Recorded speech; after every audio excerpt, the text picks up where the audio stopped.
When our Florida summer storms pop up, we are taught at an early age to take shelter from the dangerous lightning strikes. But one group of guys does exactly the opposite. They head out into the storm to capture pictures and video of extreme weather, and then they share it with people all over the world. They have a name. They call themselves the Lightning Mafia.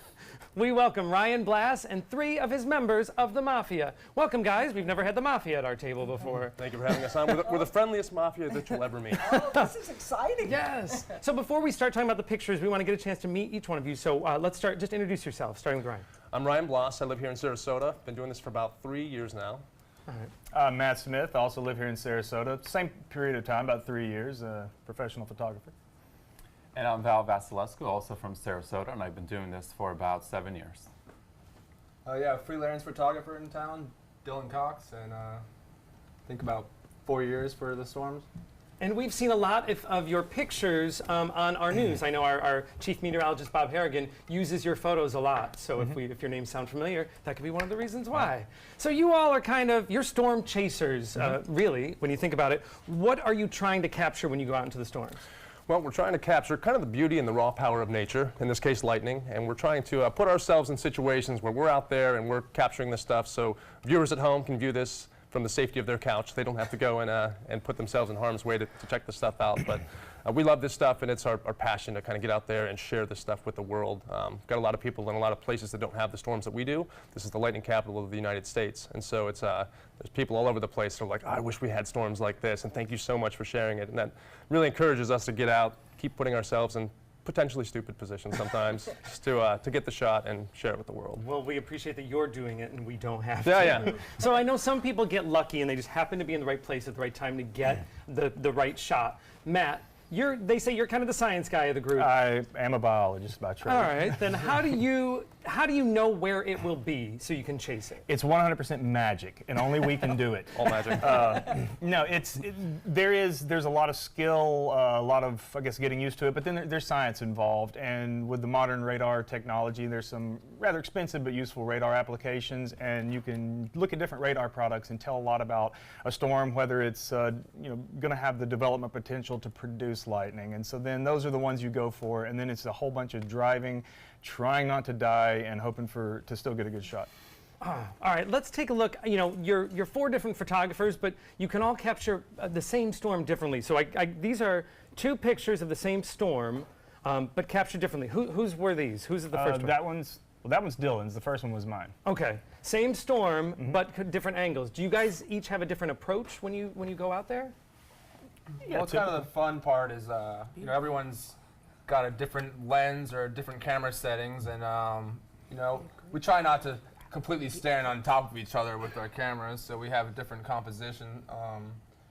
But it's, we try to spread out a lot too, so a lot of times, it's like 4 or 5 of us in the same spot, but it's nice to see the different angles of the storm and, the different, if you've got a really big lens or if you're going wide and you can get something that the other person missed. And Well, you say you kind of like to stay out of each other's way a little bit, but the way you all met was quite the opposite. So how did you guys come together? 4 independent photographers. We met under a bridge. bring the bridge.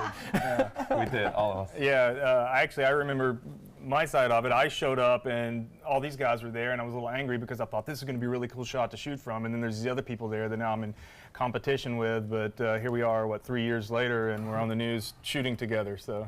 It's worth noting that we're still in competition. Yeah. Though we're all part of the same team, this is an ultra-competitive thing. We're all trying to get the shot. We're all trying to get that one crazy bolt that makes a Nat Geo magazine or Weather Channel or whatever it is. So we're collaborating here, but there's certainly that competitive edge between us all. Well, realistically, they're in competition with me because I'm probably the best, or arguably the best. So. Well, you all have different gear, I see. So there's like different type lens and everything. Does that also feed into a different style of your photographs? Not so much. A camera just captures an image. Lenses, alter the way things look a little bit. But now we are all shooting Nikons, so do the right thing, Nikon. Let's get a sponsorship here.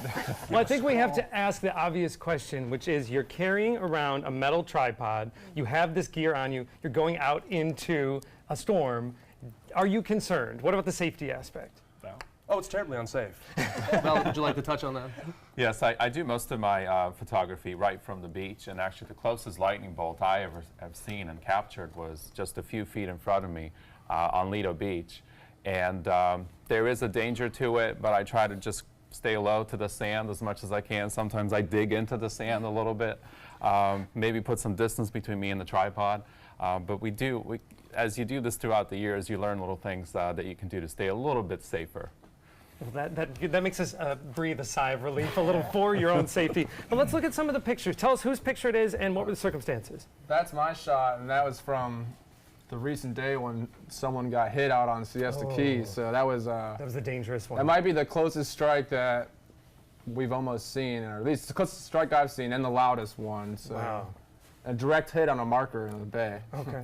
What about this one? Oh, that's mine. That was last week. I can't remember exactly which night, but Ryan and I climbed up to the observation tower at Benderson, and I had a nice view of Sarasota from the distance. It really came out good because it shows the size of these bolts in comparison to downtown.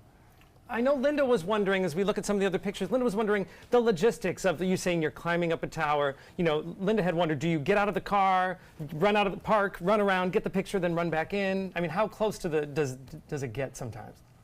There's various ways. One of my favorite things to do is get in the path of a storm, and if it gets too scary, the lightning's too close, I sit in my car and watch my tripod and hope it doesn't get struck. I think I would rather get struck, and then I just keep backing off. Once the rain gets to me, because you can't shoot with your camera out in the rain, I throw everything in the Subaru, haul down the road, get out, set up, and try to get some more shots. Well, you get some great shots, and I know you guys, as you've come together as Lightning Mafia, you are also looking at pitching a TV show, so we can follow everything that's going on with the guys. Their pictures go all around the world. You can visit lightningmafia.com. You can find them on Instagram and Facebook. Best of luck to you guys, and thanks for the great pictures. Thank you for having us on.